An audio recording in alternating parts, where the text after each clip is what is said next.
Je pense et j'espère que si on laisse Chris Chibnall se lâcher sur la suite, peut-être qu'enfin on aura une saison à la hauteur du docteur de Jodie Whittaker. Qu'est-ce qui s'est passé? Sérieusement, comment est-ce qu'on a pu avoir une aussi bonne saison après les 2 précédentes qui, sans être catastrophiques, étaient clairement en dessous du reste? Car oui, je sais que beaucoup ont lâché Doctor Who depuis un moment, et se contentent simplement de regarder les vidéos débrief, et si c'est votre cas, autant vous le dire tout de suite, on est là face à la meilleure saison de l'ère Chibnall-Whittaker, et peut-être même face à l'une des meilleures saisons de la série. Je vous recommande donc vivement d'aller la regarder avant de poursuivre cette vidéo. En plus, c'est que 6 épisodes, donc au pire, c'est pas une si grosse perte de temps. Évidemment, c'est beaucoup mieux d'avoir vu d'abord la saison 12, ou au moins de savoir ce qui s'y passe. Mais au pire, vous pouvez, par exemple, regarder ma vidéo bilan de la saison 12 et attaquer la 13 directement après. Parce que vraiment, je suis moi-même étonné de la remontée grandiose qu'a réussi à faire Chibnall après ces saisons 11 et 12 dont les retours étaient plus que mitigés. Et je dis ça alors que je l'avais pourtant vu venir. Je m'attendais à ce que la dernière saison de Jodie Whittaker soit sa meilleure, et ce pour une raison très simple, cette fois-ci c'est Chris Chibnall lui-même qui était responsable de l'écriture de tous les épisodes. Oui, car en ce qui me concerne, j'ai fini par me rendre compte que sur les saisons 11 et 12, c'était finalement les épisodes de Chris Chibnall que je trouvais généralement les plus réussis. C'était particulièrement flagrant sur la saison 12, dont il n'a écrit que les 2 premiers et les 2 derniers. Et devinez quels sont mes épisodes préférés de la saison 12 ? Et oui, c'est précisément les 2 premiers et les 2 derniers. Tout le reste me semblait hélas tellement fade et oubliable que j'en aurais presque perdu ma passion pour la série si le fil rouge n'était pas là pour tenir en haleine.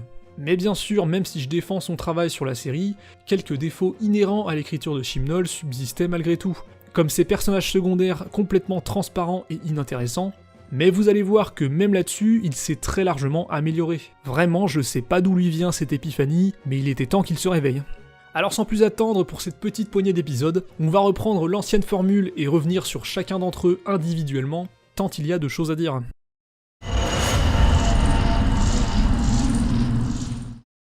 Avant de commencer directement par ce premier chapitre, une remise en contexte est nécessaire. Cette 13e saison, adoptant pour la première fois un format feuilletonnant, avait a priori toujours été prévue par le scénariste en chef Chris Chibnall. Néanmoins, la crise sanitaire étant passée par là, accompagnée des restrictions qu'on lui connaît, cette saison, intitulée Flux, s'est vue restreinte à seulement 6 chapitres. Évidemment, en tant que spectateur, on n'est pas censé prendre cette information en compte.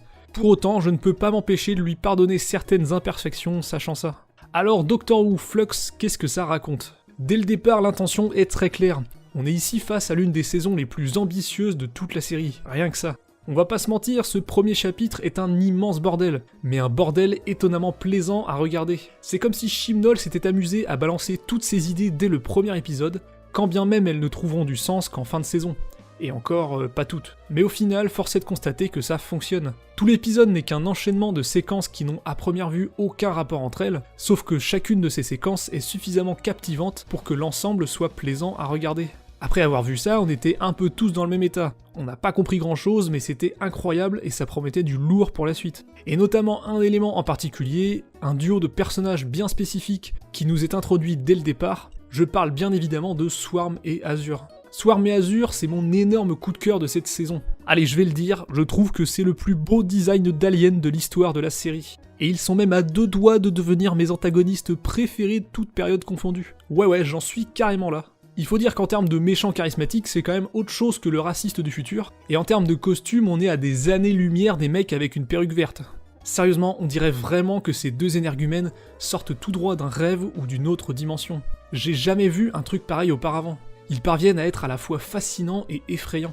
C'est une vraie réussite à tous les niveaux. Leur pouvoir est aussi stylé que surpuissant, peut-être même un peu trop, et leur interprétation sonne parfaitement juste, notamment grâce à ce flegme insolent que Sam Spruell parvient à insuffler au personnage de Swarm. Parlons aussi des Lupari représentés par ce cher Carvanista, dont le concept de protecteur terrien semble pourtant assez incohérent avec le reste de la série. C'est d'ailleurs assez étonnant que le Docteur n'en ait jamais entendu parler auparavant, étant elle-même une fervente protectrice de la Terre. Mais bon, on a bien compris qu'avec Doctor Who, il valait mieux pas se préoccuper de ce genre de détails. En attendant, cet alien qui se révélera plus sympathique qu'il n'y paraît, est là encore une sacrée trouvaille, et ne détonnerait pas dans l'univers de Star Wars, avec sa hache laser et son pelage de Wookiee, ce qui n'est pas pour me déplaire. Parlons également de son humain attitré Dan Lewis, et là encore, c'est un immense coup de cœur. En un épisode, il arrive à être immédiatement plus intéressant et attachant que Ryan et Graham en 2 saisons. Encore une fois, je ne sais pas ce qui s'est passé, mais il aura fallu attendre 2 saisons pour que Chris Chibnall parvienne enfin à nous montrer que, bah oui, en fait il sait écrire des personnages. Ici, pas de dyspraxie ou de cancer qui ne sert à rien, juste une évocation rapide de son statut social, qui servira surtout à justifier son départ de la Terre. D'ailleurs, Yaz est toujours de la partie, et là encore c'est une bonne surprise. Lorsque Ryan et Graham sont partis du Tardis en saison précédente, j'étais très étonné que Yaz ne les rejoigne pas, car après tout, ils sont tous les 3 arrivés ensemble. Mais grâce à cette saison, je me suis rendu compte qu'en fait, j'aimais plutôt bien Yaz finalement. C'est juste que jusqu'à présent, la pauvre était un peu en retrait, comme étouffée par la présence de Ryan et Graham. Dans cette saison, elle peut enfin exprimer pleinement son potentiel, et son alchimie avec le docteur s'en retrouve décuplée. Enfin, je n'ai même pas encore évoqué la présence du flux, qui donne pourtant son nom à la saison. Une menace à échelle cosmique, qui a le mérite de ne pas être une simple explosion de l'univers, mais un essaim de particules décimant lentement tout ce qui se trouve sur sa trajectoire. Je l'ai souvent répété, mais j'adore quand Doctor Who part dans des délires cosmiques, comme a souvent pu le faire Moffat dans ses premières saisons par exemple. Et là encore, Chris Chibnall nous montre que quand il s'y met, il est tout à fait capable de nous poser des enjeux tels que la destruction pure et simple de l'univers. En fait, Doctor Who Flux est dans la continuité du final de la saison précédente, qui m'avait déjà séduit par ses idées empruntées au space opéra. En somme, ce premier chapitre bourré de bonnes choses aura su provoquer autant de hype que d'interrogations, ce qui implique que Chris Chibnall n'avait désormais, et plus que jamais, plus le droit de nous décevoir.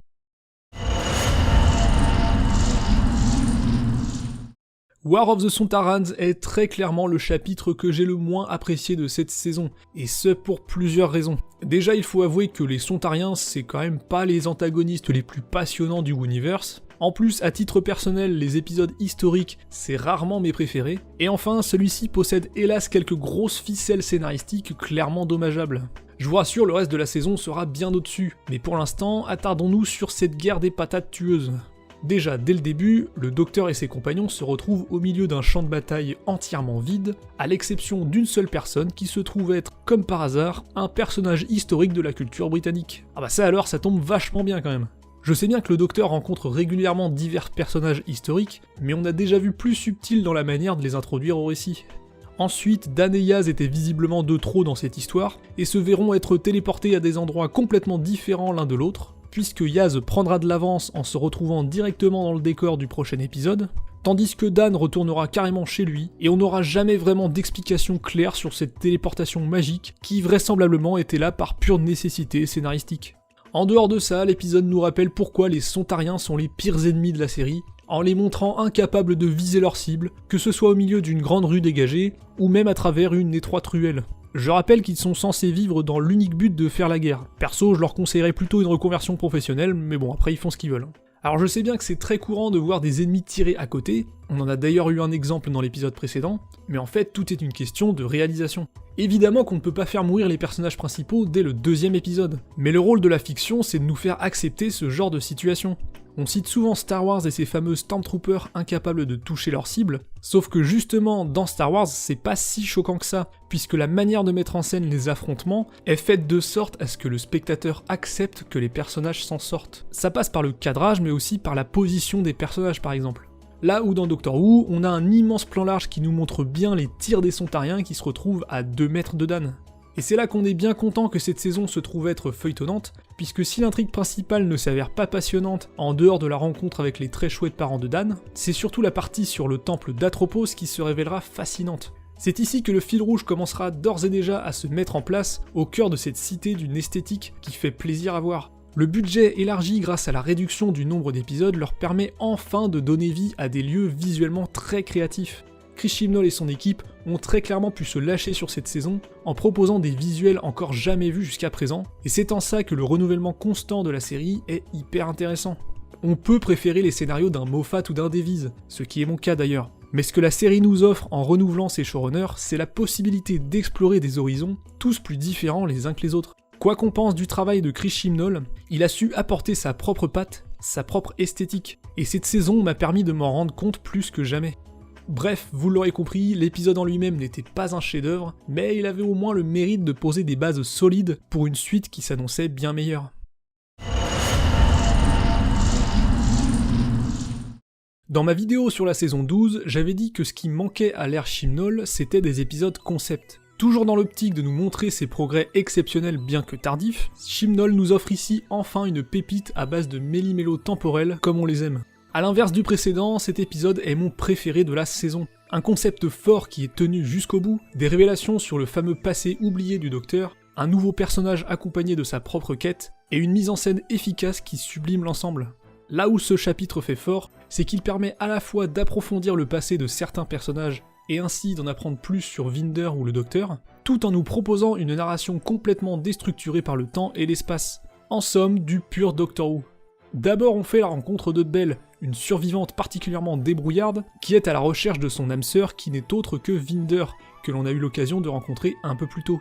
Une fois de plus, Chris Chibnall nous montre qu'il est parfaitement capable d'écrire des personnages attachants. En quelques minutes seulement, on comprend ce qu'elle a vécu, et on comprend ce qui la motive. J'adore particulièrement cette scène de dialogue entre elle et un Cyberman, qui, étant dépourvu d'émotion, est incapable de comprendre les motivations de Belle. What is your mission? What? What is your mission? I must record. Fine, just put love. Incorrect. Love is not a mission. Love is an emotion. Emotions are not missions. And that's why you're dead on the floor, and I put you there. Alors ouais, c'est très niais, voire naïf, c'est vrai, mais je trouve que ça fonctionne. Encore une fois, je me répète un peu, mais j'arrive pas à comprendre comment ça a pu être écrit par le même type qui est à l'origine de personnages comme Ryan en saison précédente. Love is the only mission. Idiot. Mais évidemment, le cœur de l'épisode est ailleurs. Tout ce qui est lié à la planète Temps et au temple d'Atropos est réellement fascinant, et je regrette vraiment que Chibnall n'ait pas eu plus de temps pour le développer davantage. Un regret qui deviendra hélas une habitude tout au long de cette courte saison. En fait, la planète Temps me fait énormément penser à Mortis apparu dans la série The Clone Wars. D'ailleurs un jour il faudra que je vous explique pourquoi je trouve l'arc de Mortis si réussi, mais bref. Les Mori aussi, quelle incroyable idée visuelle et conceptuelle. Là encore, on aurait aimé en savoir beaucoup plus sur eux, mais en attendant, j'ai été séduit par ce genre de délire métaphysique hyper ambitieux. Once Upon Time manipule le temps comme un vulgaire jouet, avec une maîtrise qui rappellerait presque un Steven Moffat. Et à ce titre, ça ne peut être que réussi. Village of the Angels signe enfin le grand retour des anges pleureurs, et pour la première fois sans Steven Moffat à l'écriture. Pourtant, on constate assez rapidement que l'héritage du créateur des anges a bien été respecté. En effet, toutes les idées introduites en saison 5 dans Time of the Angel et Flesh and Stone se retrouvent ici à l'identique. Claire se fait posséder par un ange jusqu'à en devenir un, tout comme Amy en saison 5, l'image d'un ange devient toujours un ange, et de temps à autre, il s'octroie même la capacité de parler. En somme, tout ce qui a parfois été reproché à Moffat en saison 5. Oui, parce que j'en ai vu beaucoup dire que Village of the Angels représentait la meilleure utilisation des anges depuis Blink, et j'avoue que j'ai beaucoup de mal à comprendre ce point de vue, alors que comme on vient de le voir, cet épisode reprend exactement les mêmes règles que dans Flesh and Stone. Ces mêmes règles qui, depuis quelques années, sont parfois vivement critiquées.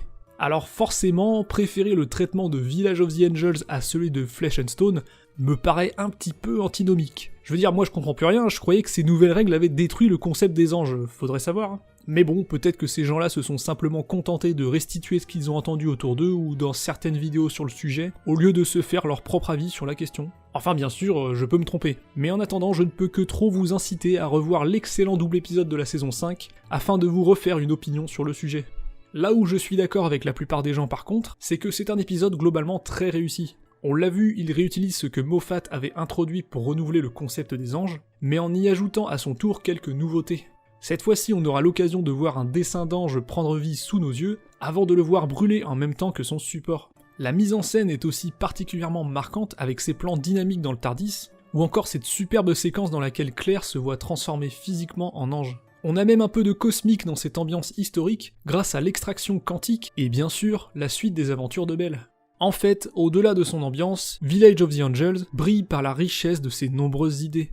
On apprécie également découvrir de sympathiques nouveaux personnages, mais ce que l'on retiendra surtout, c'est cette séquence finale qui voit le Docteur se transformer en ange pleureur. Une dinguerie visuelle qui fonctionne d'autant plus avec l'apparence du Docteur de Jodie Whittaker.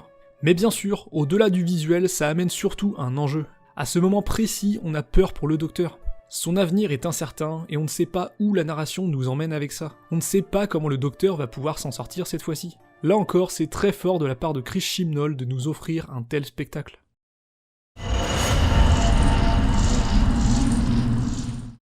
Pour cette introduction au final de la saison, Yaz, Dan et Jericho joueront les apprentis Indiana Jones, tandis que le grand serpent infiltrera Unit. J'aime beaucoup le fait que les compagnons soient livrés à eux-mêmes, comme si, pour une fois, l'échec du docteur était assumé jusqu'au bout. Le souci, c'est que personnellement, j'ai un peu de mal avec l'hologramme qui sert à missionner Yaz. Je veux dire, apparemment le docteur l'a enregistré après avoir quitté Atropos. Mais alors comment elle a pu anticiper leur séparation avant même de tomber sur les anges pleureurs ? Et puis c'est quoi cette histoire d'artefact indiquant la date de la fin du monde ? Pourquoi le docteur est au courant de ça ? Et pourquoi elle en informe spécifiquement Yaz à cet instant précis ? Bon, qu'on soit clair dans l'ensemble, je n'ai pas détesté cet épisode. Il y a de très beaux décors et on en apprend enfin un peu plus sur la division. Non, en réalité, c'est surtout l'absence de continuité dans l'épisode suivant qui se révélera problématique.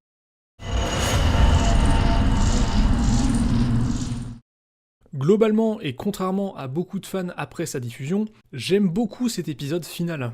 Le problème, c'est qu'il semble totalement ignorer les éléments mis en place dans le précédent. Concrètement, à quoi ça a servi de chercher des artefacts indiquant la fin du monde ? À quoi ça a servi d'écrire un message géant à l'attention de Carvanista, alors que c'est en se rendant dans les tunnels de Liverpool que Yaz et compagnie se sortiront de leur situation, tandis que Carvanista, quant à lui, rejoindra le groupe en croisant Bell et le docteur. D'ailleurs, au passage, pourquoi s'être rendu jusqu'à la muraille de Chine pour écrire ce message, alors que c'est simplement la taille des lettres qui le rend visible depuis l'espace ? Pourquoi nous avoir montré le grand serpent s'infiltrer au sein de Unit ? Ok, il a ramené les Sontariens, mais en quoi la prise de contrôle de Unit était indispensable pour amener les Sontariens ? En parlant de Unit, l'épisode précédent nous a réintroduit Kate Stewart, pour qu'au final elle se contente de faire de la figuration dans le dernier épisode, au même titre que le grand serpent d'ailleurs. En fait, c'est comme si ces deux derniers chapitres avaient été écrits par deux personnes différentes, et que chacune d'entre elles avait décidé de complètement ignorer le travail de l'autre. Ah tiens, ça me rappelle un truc ça. Sauf qu'ici, c'est bien Chris Chibnall le responsable de tout ça. Malgré tout, pris à part, et donc si on met de côté cette absence de continuité assez incompréhensible, je trouve que ce dernier chapitre constitue une conclusion relativement satisfaisante. J'aime beaucoup l'idée de séparer le Docteur en 3 versions. C'est typiquement Doctor Who, même si la raison n'est pas très claire. Il y a aussi et surtout une énorme vibe space opéra dans ce final, et j'avoue que c'est surtout ça qui m'a énormément séduit. J'en ai vu beaucoup déçus de constater que le Passenger n'était finalement qu'une clé de voûte scénaristique, se débarrassant du flux en l'absorbant intégralement. Beaucoup ont eu un sentiment de tout ça pour ça, mais de mon côté j'ai trouvé ça logique en fait. Bah ouais, un peu plus tôt on nous a expliqué que les Passengers étaient infiniment plus grands à l'intérieur. Du coup, ouais, logiquement il peut contenir le flux en lui. D'un point de vue purement pragmatique, ça fonctionne parfaitement. Alors pas de déception de mon côté, du moins pas à ce niveau-là. En fait, mon plus gros regret sur ce final concerne mon fameux coup de cœur, Swarm et Azure. Au final, on les a assez peu vus, que ce soit dans la saison ou dans ce final. Et c'est dommage vu le potentiel de ces deux-là. Ça reste des antagonistes exceptionnellement réussis, mais j'aurais aimé en savoir plus sur leur passé commun avec le Docteur par exemple. Parce que ok, on a vu qu'ils se sont fait capturer par la division à l'époque où le Docteur travaillait pour eux, mais en début de saison, Swarm a évoqué plusieurs batailles entre elle et eux. Ça donne l'impression qu'il nous manque des éléments, et hélas, on ne risque pas de les revoir. D'ailleurs, après revisionnage, certains éléments du premier épisode ne paraissent étrangement pas beaucoup plus clairs. Ok, Azure semble avoir été emprisonnée dans le corps d'un être humain, mais c'était qui l'autre gars avec elle ? Aussi, on peut supposer que c'est à cause de son enveloppe humaine qu'elle ne semblait pas reconnaître Swarm. Ok, pourquoi pas. Par contre, on sait toujours pas ce que c'était ce bidule électronique qui sonnait dans son garage. Bien sûr, on peut faire des suppositions en s'appuyant sur le contexte, mais en l'état, on n'en sait pas plus. Pareil, c'est pas très grave, mais pourquoi nous avoir montré la capacité de Swarm à se régénérer ? Certes, c'est très stylé et je suis le premier à le reconnaître, mais scénaristiquement, force est de constater que ça sert à rien. Et c'est un peu ça le plus gros problème de cette saison. Chris Chibnall a introduit plein de choses, tellement de choses qu'il s'est laissé submerger et n'a pas eu le temps de tout traiter. Mais comme je le disais en début de vidéo, je ne peux pas m'empêcher de lui pardonner ces quelques imperfections, sachant le contexte qui a mené à ces, je suppose, très nombreuses réécritures. D'un côté, je me dis que sans cette situation sanitaire particulière, on aurait peut-être eu une bien meilleure saison. Puis en même temps, la réduction du nombre d'épisodes a permis non seulement une meilleure répartition du budget, mais également, moins d'épisodes, ça veut aussi dire moins de risques de se retrouver avec du remplissage inintéressant, comme on a pu en avoir dans les saisons précédentes. Alors au final, quand je regarde un peu en arrière, je me dis que cette saison fut dans l'ensemble une assez belle réussite. Imparfaite, ça c'est sûr, mais après les lacunaires saisons 11 et 12, on ne peut que féliciter le progrès manifeste de Chris Chibnall. C'est comme s'il avait remédié à tous ses défauts. Ses personnages étaient inintéressants, ses saisons manquaient de véritables concepts marquants, l'épique et le cosmique étaient un peu trop en retrait. Tout a été contrebalancé dans cette dernière saison, comme une prise de conscience tardive. En fait, peut-être que la clé se trouvait dans le format feuilletonnant qu'il semblait déjà bien maîtriser sur Broadchurch. Ce n'est qu'une hypothèse, mais je me demande si la BBC ne l'a pas forcé à conserver l'aspect épisodique sur ses premières saisons, car plus pratique pour accueillir les nouveaux spectateurs, ce qui l'empêchait d'exprimer son plein potentiel dès le départ. Et c'est dommage car ce n'est que mon avis, mais je pense que la série se doit d'évoluer. Aujourd'hui, on est de plus en plus habitué aux séries feuilletonnantes, si bien que dès que certaines se risquent à tenter autre chose, le public actuel a parfois du mal à comprendre la démarche. On a pu le constater avec The Mandalorian d'ailleurs. Une série qui raconte les péripéties d'un chasseur de primes, mais que certains ont perçu comme remplie d'épisodes filler. Le public actuel est de plus en plus attaché à une histoire globale qu'il peut suivre sur plusieurs épisodes. Et je pense que Doctor Who se doit d'évoluer dans ce sens s'il veut survivre. Même Steven Moffat avait commencé à le comprendre une décennie auparavant avec sa saison 6, dont chaque épisode ou presque était un prétexte pour faire avancer un fil rouge omniprésent. Mais là encore, le showrunner était bridé par la contrainte du format épisodique. Bref, pour en revenir à Chibnall, je suis finalement satisfait de son travail, mais il est encore un peu trop tôt pour en tirer un bilan complet, car n'oublions pas qu'il reste encore 2 épisodes spéciaux. Je ne sais pas encore s'ils reviendront sur certains points laissés en suspens dans Flux, mais il vaudrait mieux. Parce que pour l'instant, j'aime pas trop le fait que tout se termine sur une happy ending, alors qu'aux dernières nouvelles, 90% de l'univers a été détruit par le flux. Genre bizarrement, le docteur ne semble pas trop être affecté par ça. À voir comment ça va être géré, tout comme le passé oublié du docteur. Personnellement, ça ne me dérange pas que la montre renfermant sa mémoire soit mise de côté, parce qu'au final, ça changerait pas grand chose d'en savoir plus. On s'en fout un peu de savoir combien il existe d'incarnations pré-Hartnell. Par contre, si l'apparence du TARDIS du docteur fugitif n'est toujours pas expliquée, je vais vraiment finir par croire que Chibnall n'avait juste pas pensé à ça, et qu'on s'est tous pris la tête pour rien.